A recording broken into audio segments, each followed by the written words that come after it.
Komika Kiki Saputri bikin geger usai unggah foto bersama Hakim Wahyu Iman Santoso, hakim yang vonis mati Ferdy Sambo.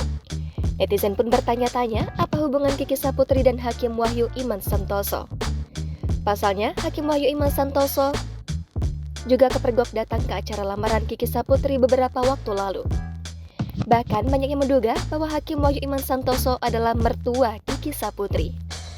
Melalui akun Twitter pribadinya, Kiki membagikan potret dirinya bersama Khairi dan Hakim Wahyu. Foto tersebut diambil ketika acara lamaran Kiki dan Khairi.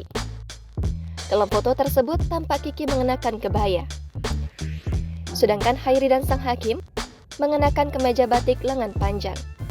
Mengiringi foto tersebut, Kiki menuliskan doanya untuk Hakim Wahyu yang berani menjatuhkan vonis berat untuk Ferdy Sambo, sang mantan Kadif Propam Polri.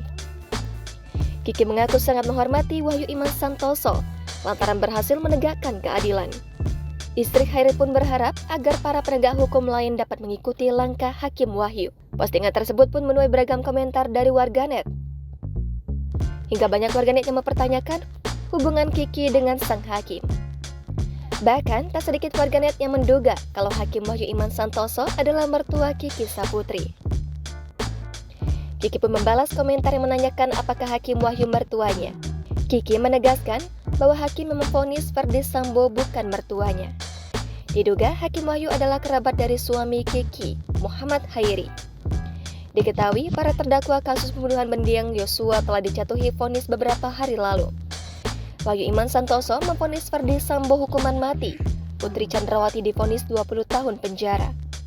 Sementara Ricky Rizal 13 tahun penjara, Kuat Ma'ruf 15 tahun penjara, dan Richard Eliezer 1,5 tahun penjara. Aksi Hakim Wahyu pun banyak dipuji netizen.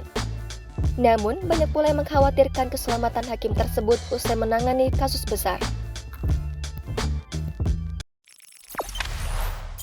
Jangan lupa subscribe, share, komen, dan like ya!